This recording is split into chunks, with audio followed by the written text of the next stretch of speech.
اللهم صل على سيدنا محمد يا رب صل وسلم دائما ابدا على حبيبي.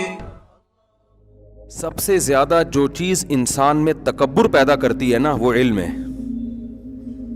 نالج ہے، دولت نہیں ہے. دولت بھی ہے لیکن دوسرے درجے میں. یہ بات قرآن سے بھی ثابت ہے اور آج مشاہدے سے بھی ثابت ہے. آپ کو پڑھے لکھے لوگوں میں تکبر زیادہ نظر آئے گا. تکبر کہتے ہیں ہمارے پاس نالج ہے، لہذا تکبر کا مطلب حق کا انکار. جس کے پاس علم نہیں ہے نا، وہ حق کا انکار جہالت کی بیس پہ کرتا ہے، تکبر کی بیس پہ نہیں کرتا. جو پڑھا لکھا ہے وہ حق کا انکار کرتا ہے. تکبر کہتے ہیں بطر الحق، حق کو دھتکار دینا، اپنے آپ کو یہ سمجھنا کہ بھئی مجھے کون کیوں سمجھائے گا، میں خود پڑھا لکھا ہوں. اس کو کہتے ہیں کبر. یہ قرآن سے بھی ثابت ہے. فریحوا بما عندهم من العلم. قرآن کہتا ہے جب ہمارے پیغمبر پچھلی امتوں کے پاس آئے نا، انہوں نے سمجھایا یہ برائی ہے، یہ زنا ہے، اس کو چھوڑ دو، یہ ہومو سیکشولیٹی ہے، اس کو چھوڑ دو، یہ ناپ تول میں کمی ہے، اس کو چھوڑ دو، یہ شرک ہے، اس کو چھوڑ دو. اور تم دنیا سے دل لگاتے ہو، پہاڑوں کو تراش کے گھر بناتے ہو، تو دنیا تو مسافر خانہ ہے. تو قرآن کیا کہتا ہے؟ انہوں نے پیغمبروں کی دعوت کو دھتکارا. فریحوا بما عندهم من العلم. ان کے پاس جو نالج تھی نا، اس نالج پہ اترانے لگے. وہ یہ خوب سمجھنے کی بات ہے آج کل کے لبرل لوگوں کے لیے خاص طور پہ. سوال پیدا ہوتا ہے بھائی نالج تو پیغمبروں کے پاس زیادہ تھی، ان کے پاس کہاں سے آ گئی؟ بھائی قرآن کہتا ہے کہ ان لوگوں کے پاس جو نالج تھی نا، علم تھا. فریحوا بما عندهم من العلم. جو علم ان کے پاس تھا نا قوموں کے پاس، اس پہ فریحو کا یہاں معنی اترانے لگے، تکبر میں آنے لگے اور پیغمبروں کی توہین اور تنقید شروع کر دی. سوال پیدا ہوتا ہے بھائی اگر علم پہ اترا رہے تھے تو انسان اس چیز پہ کسی کے سامنے اتراتا ہے جو اس کے پاس ہو اور سامنے والے کے پاس نہ ہو. بھائی آپ کے پاس دولت ہے تو آپ اتراؤ گے غریبوں کے سامنے نا. ایسا تو نہیں ہے کہ آپ 20 لاکھ روپے کما رہے ہو، 40 لاکھ روپے کما رہے ہو اور 1 کروڑ والے کے سامنے اترانا شروع کر دو آپ. وہ تو کہے گا تو 2 ٹکے کی تیری اوقات نہیں ہے بھائی، تو لاکھوں میں کی بات کر رہا ہے،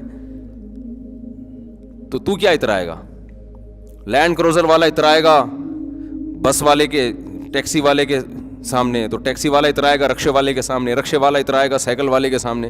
ایسا تو نہیں ہوتا نا سائیکل پہ آپ لینڈ کروزر پہ آنکھیں دکھا رہے ہو. تو قرآن کیا کہہ رہا ہے؟ فریحوا بما عندهم من العلم. اللہ نے پچھلی امتوں میں پیغمبروں کو بھیجا اور وہ قومیں پیغمبروں کے سامنے اترانے لگیں، تکبر کرنے لگیں اس علم کی بیس پہ جو ان قوموں کو اللہ نے دیا تھا. سوال پیدا ہوتا ہے علم تو اللہ نے پیغمبروں کو زیادہ دیا تھا، ان کو کم دیا تھا، پیغمبروں کے مقابلے میں تو زیرو تھے یہ، تو پھر اترا کیسے رہے تھے؟ اس سے پتہ چلتا ہے یہاں دنیا کا علم مراد ہے. وہ ان کے پاس زیادہ تھا، پیغمبروں کے پاس کم تھا. تو اس سے یہ بھی پتہ چلا کہ جن لوگوں کے پاس دنیا کی نالج ہوتی ہے، میڈیکل سائنس کی نالج ہے، انجینئرنگ کی نالج ہے، سائنسدانوں کے علوم ہے، ان کے پاس مادے کی نالج ہے، تو وہ علماء کے سامنے اتراتے ہیں اپنی اس نالج کی وجہ سے جو اللہ نے ان کو دی ہے.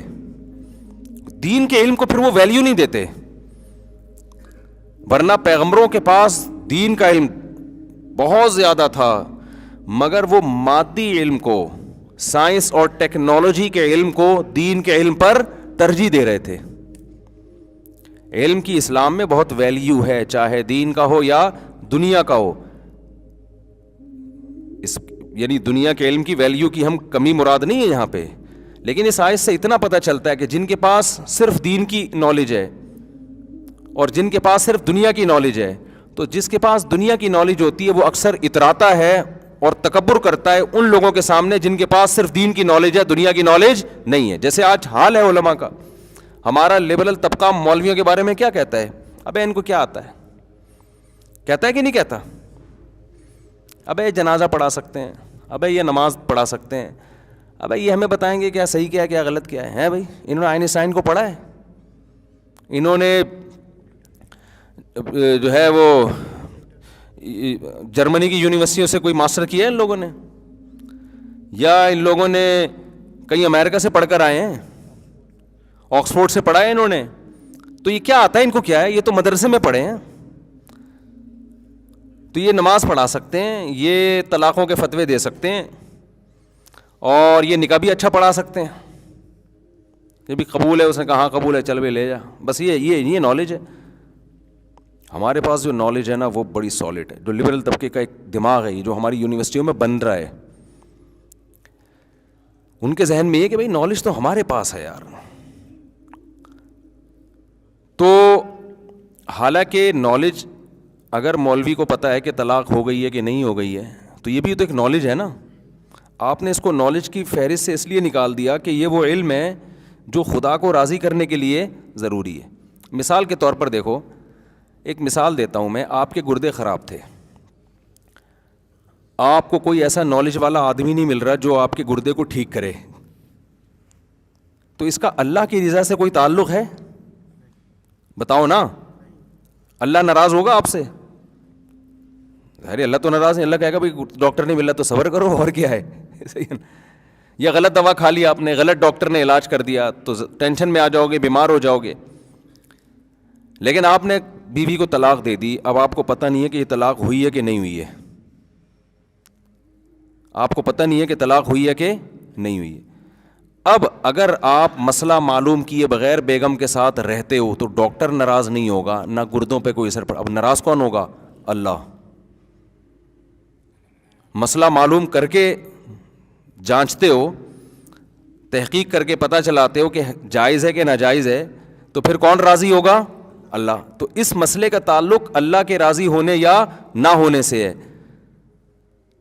تو جو دنیا پرست لوگ ہیں نا، ان کی نظر میں چونکہ اللہ ہی کی کوئی ویلیو نہیں ہے، لہذا ان کی نظر میں نکاح طلاق کے حکام جان لینا، وراثت کے حکام جان لینا، ابا اماں کے مرنے کے بعد بیٹی کا کتنا، بیٹے کا کتنا، میاں بیوی کے کیا حقوق ہیں، ابا اماں کے کیا حقوق ہیں، اولاد کے کیا حقوق ہیں، اور پھر نماز کیسے پڑھی جاتی ہے، سجدہ سہو کے کیا مسائل ہیں، روزہ کیسے ٹوٹتا ہے، روزہ ٹوٹنے سے کب کفارہ لازم ہوتا ہے اور بغیر کفارے کے کب ٹوٹتا ہے، صرف قضا لازم ہوتی ہے، حج کا فرض ہوتا ہے، حج کا طریقہ کیا ہے، لبیک کہاں سے کہنا ہے، کتنی آواز سے کہنا ہے، کہاں سے پہلے احرام باندھنا ہے، احرام کی پابندیاں کیا ہیں، اگر یہ ہو جائے تو احرام ٹوٹ جاتا ہے، یہ ہو جائے تو احرام ٹوٹتا نہیں لیکن دم واجب ہوتا ہے. سمجھیں وقوف عرفہ کسے کہتے ہیں، طواف زیارت کی کیا ویلیو ہے، پھر اعتکاف کے کیا احکام ہیں. سمجھ میں آ رہی ہے بات؟ عمرہ کیسے کرتے ہیں، حج فرض کن لوگوں پر ہوتا ہے، پھر زکوٰۃ کے کیا احکام ہیں، سونے کی زکوٰۃ کتنی ہے، پیسوں کی زکوٰۃ کتنی ہے، کتنی ویلیو پہ زکوٰۃ ہے، کتنی ویلیو پہ قربانی ہے. یہ ساری ٹینشنیں، یہ سارے مسائل سیکھنے کے لیے کئی سال مدرسوں میں رہنا پڑتا ہے، اور ان مسائل کا براہ راست آپ کی دنیا سے کوئی تعلق نہیں ہے. ان کا تعلق صرف خدا کو راضی کرنے یا نہ کرنے سے ہے.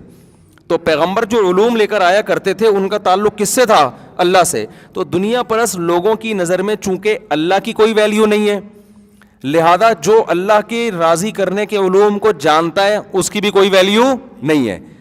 وہ جانتے ہیں کہ یار یہ جو بزنس کا یہ طریقہ ہمیں آتا ہے، یہ مولویوں کو نہیں آتا. ہمیں گردے سے پتھری نکالنا آتی ہے، مولویوں کو نہیں آتی، علماء کو نہیں آتی. ہمیں جناب گنجے کے سر پہ بال کیسے نکل آئیں یہ ہم سے پوچھو، یوٹیوب پہ چینل ملیں گے آپ کو، گنجے کے سر پہ بال کیسے نکل آئیں. اور کمال ہے کہ علماء بھی اس کو زیادہ سن رہے ہوتے ہیں، مولویوں کو کم سن رہے ہوتے ہیں. یعنی کیونکہ یہ تو ہر ایک کا مسئلہ ہے نا، سر سے بال، گنجے کے سر پہ بال کیسے نکلیں. اتنے گنجوں نے، ایک ڈاکٹر نے بتایا کہ گنج پن کا علاج نا، وہ عنوان بھی بڑا بڑا ٹنڈ لگا کے لگاتے ہیں یوٹیوب میں نا، اٹریکشن کے لیے آج کل ترکیبیں کیا ہیں. آپ نے اگر گنج پن کا علاج تو ایک گنجا لگاؤ سامنے، تھمب نیل میں نا گنجے کی ٹنڈ آ رہی ہو، اور پھر ایک دوسری تصویروں کے گھنے گھنے بال، تو ویسے ہی خوشی سے بال نکل آتے ہیں منظر دیکھ کر. تو ہر چیز پہ ریسرچ ہو رہی ہے، ایٹم پہ ریسرچ ہو رہی ہے، سائنس کے 20 ٹاپک ہیں، 20 ٹاپک. ہر ٹاپک کی ہماری سوسائٹی میں قدر ہے. کچھ بھی لے کے بیٹھ جاؤ نا آپ، آلیو آئل کے فائدے بیان کرنا شروع کر دو، اس کی بھی بڑی قدر ہے ہماری سوسائٹی میں. لیکن جو ہمارے لوگ جو دین سے دور لوگ ہیں، جو ترقی کی صبح و شام رٹ لگاتے ہیں، ان کی نظر میں جس علم کی بالکل کوئی ویلیو نہیں ہے وہ علم جس سے خدا راضی ہوتا ہے. اور یہ علم کون لے کر آتے ہیں؟ بولو، پیغمبر یہ علوم کو لاتے ہیں. تو قرآن کیا کہتا ہے؟ جب بھی پچھلی امتوں میں ہم نے کسی پیغمبر کو بھیجا، فریحوا بما عندهم من العلم، تو ان قوم کے پاس جو نالج تھی نا، اس نالج کی بیس پر وہ پیغمبروں کے سامنے اترانے لگے، تکبر کرنے لگے. کیا مطلب؟ تمہیں آتا کیا ہے؟ آتا تو ہمیں سب کچھ ہے.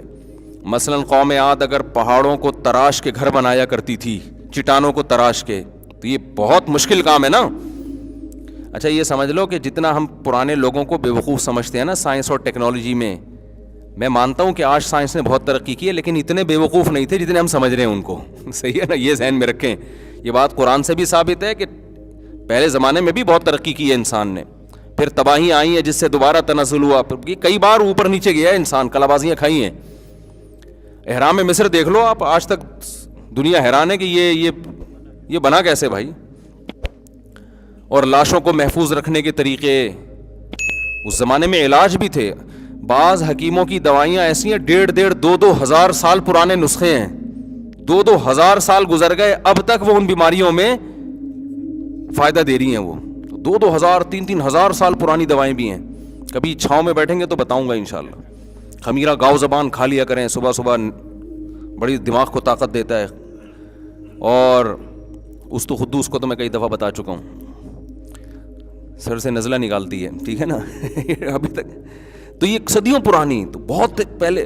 بیاض کبیر میں نے بتایا نا کتاب ہے، آپ حکیم پتہ نہیں کون سے حکیم تھے انڈیا کے، حکیم اجمل تھے، کون سے تھے، آپ اس کتاب کو پڑھیں آپ حیران ہو یار اس زمانے میں لوگوں نے کیا کیا تحقیقات کی ہیں، کیا یعنی وہ جو قدیم مختلف بیماریوں کی دوائیں ہیں، وہ کیا جنگلوں میں جڑی بوٹیاں بھی بیٹھے رہتے تھے کیا وہ لوگ. تو اتنا بے وقوف پرانا انسان نہیں تھا جتنا ہم اس کو سمجھتے ہیں، اتنا نہیں تھا.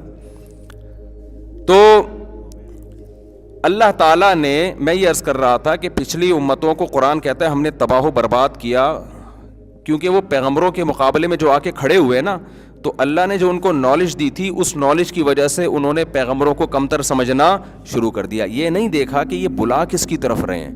پیغمبر تو سفیر ہوتے ہیں نا، سفیر کی اپنی حیثیت نہیں ہوتی، سفیر کی ویلیو اتنی زیادہ ہوگی جس کا وہ سفیر ہوگا. سب سے زیادہ ویلیو کس کی ہے؟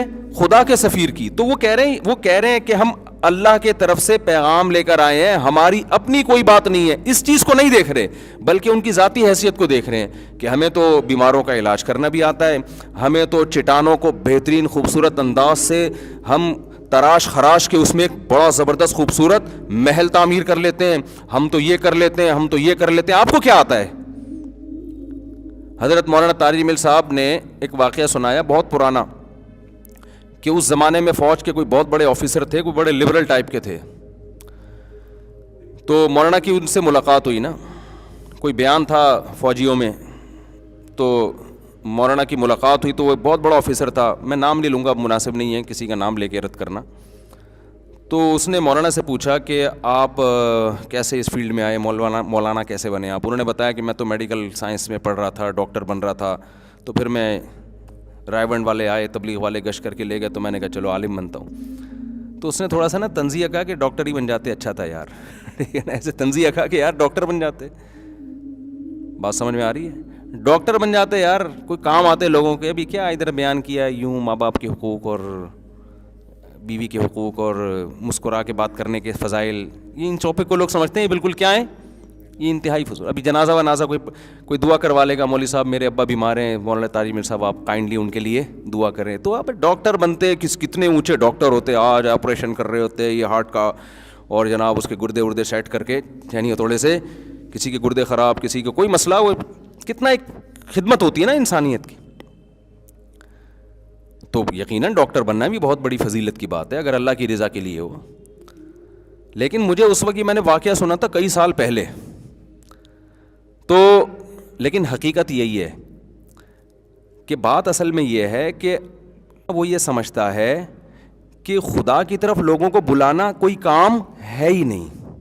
اب مولانا طارق جمیل صاحب ڈاکٹر بن جاتے، میں سمجھتا ہوں ہزاروں انسانوں کی جان بچا لیتے، ایماندار ہوتے وہ، لیکن ایک انسان کو بھی جہنم کی آگ سے بچانے والے نہ ہوتے. ہزاروں انسانوں کی جان تو بچا لیتے، یہ بھی ثواب کی بات ہے، لیکن شاید کوئی ایک آدمی بھی ایسا نہیں ہوتا جو ان کی وجہ سے جہنم کی آگ سے بچا ہوتا. اب نہ ان لبرل طبقے کی نظر میں جہنم کی کوئی حیثیت ہے، نہ جنت کی کوئی حیثیت ہے، نہ یہ اللہ میاں کو لفٹ کراتے ہیں. تو لہٰذا ان کی نظر میں تو گردوں کی ویلیو ہے کہ گردے ٹھیک کر دیے مولانا طارق جمیل صاحب، گردوں کے اسپیشلسٹ بن کے، ہارٹ اسپیشلسٹ بن کے لوگوں کے بہت سے بیماروں کا علاج کر دیا. تو وہ اس کو تو دیکھ رہے ہیں انسانیت کی خدمت. کسی انسان کو جہنم کی آگ سے بچا لینا، اس خدمت کو دنیا دار طبقہ خدمت کا نام دینے کے لیے تیار نہیں ہے. تو اس نے نا بڑی توہین سے کہا کہ یوں کر لیتے یار. مولانا نے مجھے نہیں پتا کیا جواب دیا انہوں نے، وہ تو مسکرا کے جواب نکل جاتے ہیں. تو ہاں مولانا نے جواب یہ دیا کہ اگر میں ڈاکٹر بن جاتا نا تو آج آپ میرے سامنے ایسے تمیز سے نہ بیٹھے ہوتے. آپ یہ میں اپنے الفاظ میں مولانا کی بات نقل کر رہا ہوں. مولانا نے تو پتہ نہیں کیا کہا ہوگا، لیکن مجھے مفہوم یاد رہ گیا کہ اگر میں ڈاکٹر بن جاتا تو آج جو آپ اتنے سارے لوگ میرے سامنے بیٹھے ہوئے میری بات سن رہے ہیں یہ نہ ہوتا. مطلب یہ کہ اللہ نے دنیا بھی دے دی ہمیں، جو آپ سمجھ رہے ہیں نا کہ دنیا میں وہ زیادہ ترقی کرتے. تو یہ خوب اچھی طرح ذہن میں رکھیں. دیکھو اللہ کی نظر میں، دیکھو قرآن یہی تو سمجھانا چاہ رہا ہے، اللہ کی نظر میں سب سے زیادہ ویلیو کس کی ہے بھائی؟ اللہ کی ہے، گردوں کی نہیں ہے. نہ آپ کے گنجے کے سر پہ بال نکلنے کی اللہ کی نظر میں کوئی اتنی ویلیو ہے، نہ ہارٹ اٹیک سے اگر کوئی ڈاکٹر بچا لیتا ہے اس کی وہ ویلیو ہے. یہ سب دنیا کی چیزیں ہیں، ان کی بھی ویلیو ہے. تبھی تو قرآن کہہ رہا ہے نا کہ اگر ایک انسان کی جان بچاتے ہو لاکھوں کی جان بچائے. فضیلت ہے. سب سے پہلے کون ہے؟ اللہ کہتے ہیں مجھے راضی کیا تو پھر ہے، نہیں کیا تو ایسی کی تیسی، جاؤ جو مرضی کرو تم. سورہ فرقان کی جو آخری آیت ہے نا وہ ذہن میں بٹھا لیں. قرآن کہتا ہے قل ما یعبأ بکم ربی لولا دعاؤکم. اے نبی ان سے آپ کہہ دیجئے کہ رب تمہاری کیوں پرواہ کرے گا اگر تم اس کو نہیں پکارتے ہو، اس کی رضا کی فکر میں نہیں رہتے ہو تو اس کو پھر تمہاری کیا پرواہ ہے اس کو. یعنی تمہاری نظر میں اگر اللہ کے علاوہ باقی چیزوں کی ویلیو ہے تو پھر اللہ کی نظر میں بھی تمہارے علاوہ باقی چیزوں کی ویلیو ہے. اس آیت کا اصل مفہوم یہ ہے کہ اگر تم اللہ کو اپنی ڈکشنری سے نکالتے ہو نا، اس کو راضی کرنے کی تمہاری نظر میں وہ ویلیو کوئی ویلیو نہیں ہے، تو پھر اللہ کی نظر میں بھی تمہاری کوئی ویلیو ما یعبأ بکم ربی، کہ میرے رب کو پھر تمہاری بھی کوئی پرواہ نہیں ہے. پھر آپ بڑے بنیں گے انسانوں کی نظر میں، آپ نے جس کا علاج کیا وہ تھینک یو کرے گا، آپ کی عزت کرے گا، رسپیکٹ دے گا آپ کو، لیکن اللہ سے کوئی توقع نہ لگائیں آپ. تو اب میں اصل بات کی طرف آتا ہوں. جو تکبر ہے نا، تکبر، اس میں سب سے بڑی چیز کیا ہے؟ علم. پچھلی امتوں سے بھی ہمیں پتہ چلتا ہے، اور دنیا کا علم خاص طور پر. دنیا کا علم وہ کیا پیدا کرتا ہے آہستہ آہستہ انسان کے اندر؟ تکبر. لہذا اسلام ایجوکیشن کی یہ تعلیم کے خلاف نہیں ہے، لیکن جو علم حاصل کر رہا ہے نا اس کو چاہیے کہ اپنی اوقات کو بار بار سمجھتا رہے. وہ اوقات کو افسوس کے ساتھ کہنا پڑتا ہے. ہمیں یاد ہے پہلے زمانے میں جب بھی کوئی اچھمبے کی بات ہوتی، کوئی انسان کسی نئی چیز پر مطلع ہوتا تو اللہ کی حمد و ثنا ہوتی تھی. اللہ کی حمد و ثنا ہوتی تھی کہ یار کیسی خدا کی کوئی نئی چیز سائنس نے دریافت کی ہوتی ہے نا تو لوگ کہتے ہیں یار اللہ کی قدرت ہے. اور پہلے سائنسدانوں کا بھی یہی حال تھا. ہمارے فزکس کے ٹیچر تھے، انہوں نے ہمیں 10th کلاس میں نا ایک سائنسدان کا واقعہ سنایا گورے کا، کہ وہ کان پہ ریسرچ کر رہا تھا. کوئی سائنٹسٹ تھا، میڈیکل سائنس کا کوئی بہت بڑا سائنسدان تھا، کان پہ ریسرچ کر رہا تھا. وہ غیر مسلم تھا. تو جب اس نے کان کے پردے کو اسٹڈی کیا اور کیسے جو لہریں ہیں آواز کی وہ کان کے پردے سے ٹکراتی ہیں اور کیسے ایک خاص فریکوینسی کے ساتھ جب وہ ٹکراتی ہیں تو اس سے ہمیں آواز سنائی دیتی ہے، ایسے ایسے کر کے جاتی ہیں نا. وہ ہم پہلے تصویریں بنایا کرتے تھے، یہ جو بھی ہم بات کرتے ہیں نا یوں کر کے جا رہی ہوتی ہیں، جو جتنی تمیز سے جائیں گی اتنی سریلی آواز ہوگی، جتنی آڑی ترچی جائیں گی. ایک سادہ سا مجھے تو اتنا ہی یاد رہ گیا، تو یوں کر کے جائیں گے، وہ گلا پھاڑ پھاڑ کے کوئی اپنی بیگم سے بات کر رہا ہے بس سمجھ لو. اگر سائنسدان مجھ سے پوچھ کے کرتے نا کہ بھائی فریکوینسی کیا ہوتی ہے، اور یوں کب ہوتا ہے اور یوں تو میں رپورٹ ٹیسٹ کرنے کی ضرورت نہیں ہے. بیوی سے بات کر رہا ہے تو یوں اور اگر کسی لڑکی کو پٹا رہا ہے تو بڑے تمیز سے نا جو فریکوینسی بنے گی نا آواز کی، جو لہریں پیدا ہوں گی وہ یوں بہت ایسے خوبصورت اسٹائل سے جائیں گی. وہ ایسا اسٹائل کہ لہریں خود اپنے اسٹائل پہ عاشق ہو جائیں. تو وہ کان پہ ریسرچ کر رہا تھا. تو ہمارے استاذ نے بتایا بڑے پڑھے لکھے استاد سے اللہ اگر زندہ ہیں تو اللہ ان کی عمر میں اور برکت دے, اگر انتقال ہو گیا تو اللہ مغفرت کرے. اس وقت بھی ان کی ایج کافی تھی. تو وہ کہتے تھے کہ وہ سائنسدان تھا انگریز, اس نے جب کان پہ ریسرچ کی نا, تو جب وہ مطلع ہوا کہ کیسے سونا اتنا پیچیدہ نظام ہے, تو وہ چیخ اٹھا اور کہنے لگا کہ خدا واقعی سمیع اور علیم ہے, خدا واقعی سننے والا اور جاننے والا ہے. جاننے والا اس طرح کہ اتنی زبردست مشین اس نے بنا کے انسان کی کھوپڑی میں فٹ کر دی, اس سے پتہ چلتا ہے کہ اس کا علم کامل ہے. اور سننے والا اس لیے کہ جو انسان کو اس طرح سے سنا سکتا ہے وہ خود کیسا سمیع اور بصیر ہوگا. تو پہلے زمانے کے جو سائنسدان تھے نا, وہ بھی اتنے ملحد نہیں ہوئے تھے جتنے آج کے کنٹرول سے باہر ہو گئے ہیں. وہ اپنی سائنسی تحقیقات میں بات بات پہ خدا کو یاد کرتے تھے کہ یہ تمام چیزیں ہمیں کس کی طرف لے کر جا رہی ہیں, اس بنانے والے کی طرف لے کے جا رہی ہیں. اب اتنی دنیا پرستی کہ اتنی نئی نئی چیزیں سامنے آتی ہیں, ایک لفظ منہ سے جو نا خدا کی تعریف میں پھوٹے منہ بھی نہیں نکلتا. لوگ کہتے ہیں نا بیگم جب کھانا پکاتی ہے نا اور میاں تعریف نہیں کرتا, ایک دفعہ پکا لیا, 2 دفعہ پکا لیا, 3 دفعہ پکا لیا, کبھی تعریف نہیں کری, کبھی پھوٹے منہ تعریف بھی کر دیا کرو. کہتی ہے کہ نہیں کہتی ہے کہ کبھی پھوٹے منہ کہہ دیا کرو کہ آج بینگن اچھے پکے ہیں, بس ہمیشہ کیڑے ہی نکال رہے ہوتے ہو. تم ہم بھی کہتے ہیں یار تم اتنی سائنسی تحقیقات دیکھتے ہو جو ایک ایک چیز خدا کے وجود کی دلیل دے رہی ہے, تو کبھی پھوٹے منہ کہہ دیا کرو یار خدا واقعی بڑا کمال والا ہے, بڑے کمالات ہیں اس کے. لیکن آج آپ یوٹیوب پہ ڈاکومنٹریز دیکھو, کیا نئی نئی چیزیں آ رہی ہیں. کمنٹس میں پڑھتا ہوں جس سے مجھے پتا چلتا ہے پبلک جا کدھر کو رہی ہے, تو ایک کمنٹس بھی خدا کی تعریف میں نہیں ہوتا. اگر ہوگا تو اردو میں ہوتے ہیں اکثر, اس کا مطلب دیسی لوگ تو کر رہے ہوتے ہیں, انگلش جس کو آ گئی وہ نہیں کر رہا ہوتا, الا ماشاء اللہ درجنوں میں کوئی ایک. تو خدا کو غصہ نہیں آئے گا کہ ابے تم نے ابھی وہ ایک کل پھر کسی نے, میں نے یوٹیوب پہ دیکھا وہ کلپ تھا نا, مرغی لڑ رہی ہے کسی اپنے بچوں کی خاطر کسی بڑے جانور سے لڑ رہی ہے, تو اس پہ بھی بہت زیادہ لوگوں نے تعریفیں کی ہے ماں کی. یقیناً ماں کی تعریف بھی بنتی ہے کہ یار ماں واقعی کیا ہوتی ہے ماں. وہ پھوٹے منہ خدا کی بھی تو ایک دفعہ تعریف کر دو. یہ ماں میں یہ جذبہ پیدا کس نے کیا بچوں کی حفاظت کے لیے, تو بول دو ایک دفعہ کہ واہ کہ کیسا اللہ بنانے والا ہے جس نے نسل کی حفاظت کے لیے ماں کے دل میں کیسے کیسے جذبے پیدا کیے ہیں. تو ایک دفعہ اس کی بھی تو تعریف کر دو. اس کو تو ایسا ڈکشنری سے نکالا ہے بھائی ہمارے لبرل لوگوں نے, پڑھے لکھے, یہ سب پڑھے لکھے انگلش میں جو کمنٹس کر رہا ہے کچھ تو پڑھا لکھا ہے نا. ابے بھائی پاکستان میں اگر کوئی انگلش میں کمنٹس کر رہا ہے تو اس کا مطلب پڑھا لکھا ہے وہ, کیونکہ یہاں جو پڑھے لکھے ہیں ان کو انگلش نہیں آتی. تو جو انگلش آ رہی ہے تو اس کا مطلب میرا تو یہی خیال ہے کہ کچھ تو اسکول میں پڑھ لیا نا اس نے, یا تو وہ گوروں میں رہ کے انگلش سیکھ کے آ گیا ہو. یہاں رہ کے اگر کوئی بول رہا ہے تو میرا خیال ہے کچھ تھوڑا بہت اس نے پڑھا ہے. ورنہ تو ہمارے ہاں, میں تو بار بار بتاتا ہوں, کراچی میں لوگوں سے پوچھتا ہوں کہ آپ کون سی کلاس میں نہیں پڑھتے, کیونکہ یہاں لوگ کلاسوں میں پڑھتے نہیں ہیں. تو وہ بتاتا ہے میں 9 کلاس میں پڑھتا ہوں. میں کہتا ہوں 9 کلاس میں نہیں پڑھتے یہ بولا کرو آپ. تو 9 کلاس کا لفظ اس لیے استعمال کرو تاکہ ہمیں پتہ چلے کہ آپ 9th میں ہیں, بس اتنا انٹروڈکشن کافی ہے. آگے پھر جھوٹ نہ بولو کہ پڑھتا ہوں میں. ہمیں پتہ ہے کراچی میں, پنجاب میں تو پھر بھی تھوڑا بہت ہے, تو کراچی میں آپ یہ بولا کرو میں 9 کلاس میں نہیں پڑھتا. جب آپ رشتہ لینے کے لیے جاؤ, لڑکی والے پوچھے بیٹے آپ کی ایجوکیشن کیا ہے, آپ بولے میں نے ماسٹر نہیں کیا, یعنی ماسٹر کے پروسیس سے گزرا ہوں, سرٹیفکیٹ بھی ہے لیکن میں نے کیا بھی نہیں. سرٹیفکیٹ تو مل جاتا ہے, کوئی مسئلہ. ان کو بتایا کرو میں نے پی ایچ ڈی نہیں کیا. تو لڑکی بھی بتا دیا کرے کہ میں بھی الحمدللہ بیچلر نہیں ہوں. اس طرح سچ کی بنیادوں پہ جو شادی ہوگی نا ساری زندگی بہترین کامیاب. شروع سے ہی جھوٹ بول رہے ہوتے ہیں, کہہ رہے میں نے بیچلر کیا, وہ کہہ رہے میں نے ماسٹر کیا, میں نے پیا. جھوٹ کیوں بول رہا ہے, ہمیں نہیں پتا کہ تو نے کیا کیا وہاں جا کے. تو نے وہاں جا کے اس لڑکی کو پٹایا ہے جس سے تیری اس سے شادی ہوئی ہے.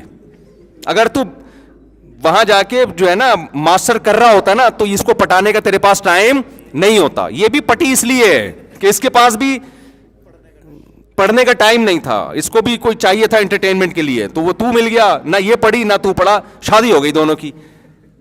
سرٹیفکیٹ تو مل جاتا ہے کراچی میں. تو اگر پڑھا ہوتا تو یہ سیٹنگ ہوتی ان کی وہاں پہ, وہ پڑھنے میں دل لگا رہے ہوتے ہیں نا. تو اس لیے کراچی میں یہ نہیں بولا کرے میرے سامنے ہے میں فلانی کلاس میں پڑھتا ہوں. ہمیں پتا, ہم نے بھی کراچی میں ٹائم گزارا ہے بھائی.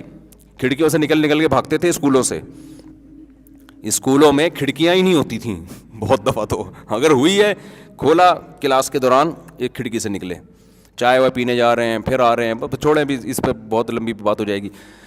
تو اللہ تعالیٰ کیا فرماتے ہیں؟ فرحوا بما عندهم من العلم، کیونکہ اللہ کی ان کی نظر میں کوئی ویلیو نہیں تھی. پیغمبر کہہ رہے ہیں یہ حلال ہے، یہ حرام ہے، یہ جائز ہے، یہ ناجائز ہے. مولویوں کے چکر میں لوگ کہتے ہیں پڑھنے کی ضرورت نہیں ہے، ہمارے پاس نالج. تو خوب سمجھ لو، یہ نالج اگر تمہیں خدا کے قریب نہیں کر رہی تو یہ نالج تمہیں تباہ اور برباد کرے گی. ہمیں قرآن سے پتہ چلتا ہے اللہ نے اس کائنات کی ہر ذرے کا تذکرہ کر کے نا اپنی تعریفیں کی ہیں ہمارے سامنے. اللہ ہمارا ذہن یہ بنا رہا ہے جو اس کائنات میں واقع ہو، بھائی ہمارا رب سبحان اللہ و بحمدہ. حدیث میں آتا ہے 2 کلمات اللہ کو سب سے زیادہ محبوب ہیں، ایک سبحان اللہ اور ایک الحمدللہ.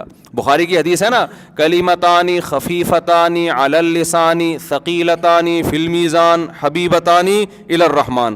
2 کلمے زبان پر بہت ہلکے، ترازو میں بہت وزنی، اللہ کو بہت زیادہ محبوب. سبحان اللہ و بحمدہ سبحان اللہ العظیم.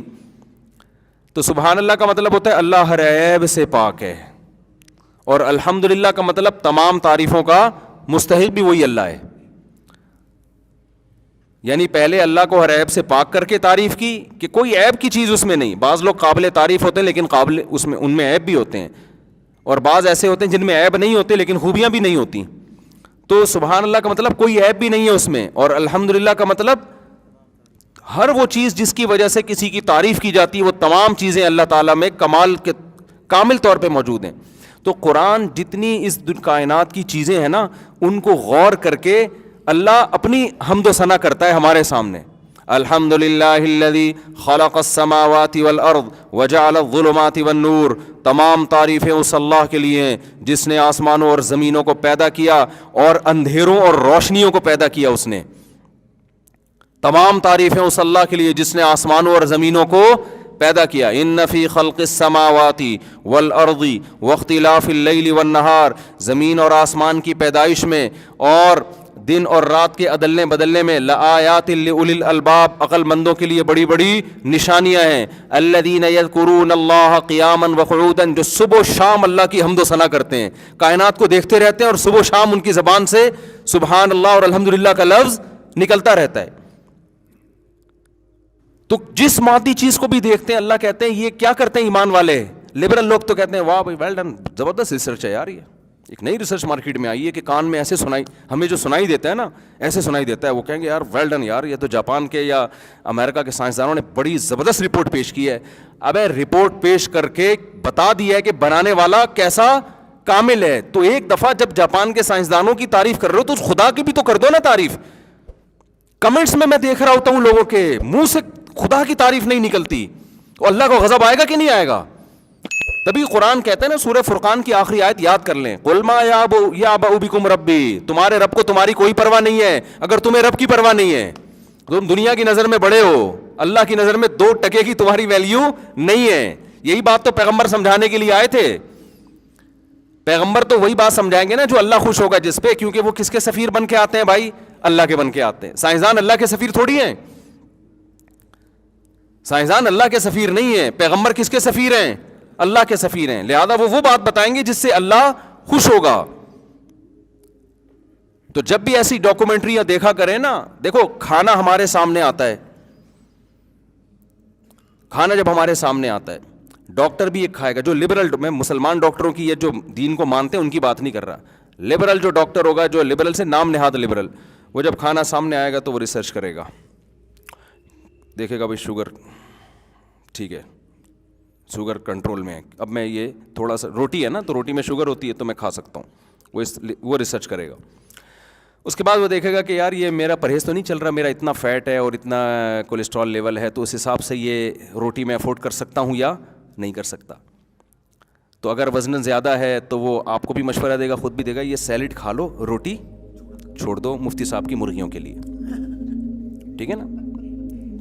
تو اس طرح کی وہ چیزیں، ہر چیز کی ریسرچ کرے گا کہ یار یہ پھر کھانے کے بعد وہ دیکھے گا کہ اب اس کا شوگر چیک کرے گا تو اندازہ ہو رہا ہے کہ بھی کھانے کے بعد پہلے اتنی تھی اب اتنی ہے، تو اتنی میں روٹی افورڈ کر سکتا ہوں، اس سے زیادہ افورڈ نہیں کر سکتا. پوری تحقیق اس پہ یہاں سے شروع ہوگی اور یہاں پہ بولو نا ختم. یہ میڈیکل سائنس کا ٹاپک ہے اور ٹھیک ہے، کرنی چاہیے. ہماری طرح نہیں کہ صبح 2 پراٹھے پھوڑتے ہیں اور پھر صحت کے پہ بیٹھ کے ہم لوگوں کو ٹپس دے رہے ہوتے ہیں کہ یہ کھاؤ یہ نہ کھاؤ. لوگ کہتے ہیں جب یہ اتنی اچھے ٹپس ہیں تو پھر 2 پراٹھے کیوں پھوڑتے ہو صبح بیٹھ کے. ہم کہتے ہیں گورنمنٹ نے اچھی باتیں کرنے پر پابندی نہیں لگائی ہے, باقی پراٹھے چھوڑنا آسان نہیں ہے بھائی, ہم سے نہیں چھوٹتے بھائی, سیدھی سی بات ہے. تو بات تو وہی کریں نا جو اچھی ہے, سیدھی سی بات ہے. ایک دن کیا ہوا, میں نے بڑے فضائل سنائے, دوپہر کھانے کا ٹائم تھا, میں نے کہا بھائی دیکھیں لو کارب ڈائٹ لینی چاہیے, اور ایکچولی یوں کر کے نا اتنے میں بریانی آئی اور کھایا. ہم نے کہا چلو بسم اللہ کرو. انہوں نے کہا یار ابھی کیا لو کا, میں نے کہا لو ٹوپی ڈرامہ تھوڑی دیر کے لیے سائڈ پہ رکھو, ٹھیک ہے نا, وہ باتیں صحیح ہیں, ابھی کھاؤ پھر بھوک لگ رہی ہے, اس کے بعد سوچیں گے کیا کرنا. اللہ بچا یار, ایسے اچھا کام نہیں ہے یہ, لیکن خوشی کی بات نہیں ہے, لیکن بھائی کیا کریں ہم تو, اب اتنا بھی تو نہیں نا صحت کو مسلط کرنا نا کہ کھانے پینے سے ہی جائیں. اور ویسے بھی میرا وزن کہاں بڑھ رہا ہے یار, ہمارے تو ڈاکٹر سے پوچھا, انہوں نے کہا چلتا ہے آپ پہ پراٹھے چلتے ہیں. ابھی کرتا ہوں جو میں لے کے چلا تھا کہ جس چیز سے سب سے زیادہ انسان میں کبر پیدا ہوتا ہے وہ کیا ہے, علم ہے, چاہے دین کا ہو یا دنیا کا. ہاں دنیا میں عام طور پہ زیادہ پیدا ہوتا ہے کیونکہ وہ خدا سے, وہ آدمی کو کہتا ہے مجھے پتہ ہے, یہ مذہبی اسکالرس کو تو کچھ پتہ ہی نہیں ہے, تو وہ پھر نا وہ تکبر میں آنے لگتا ہے.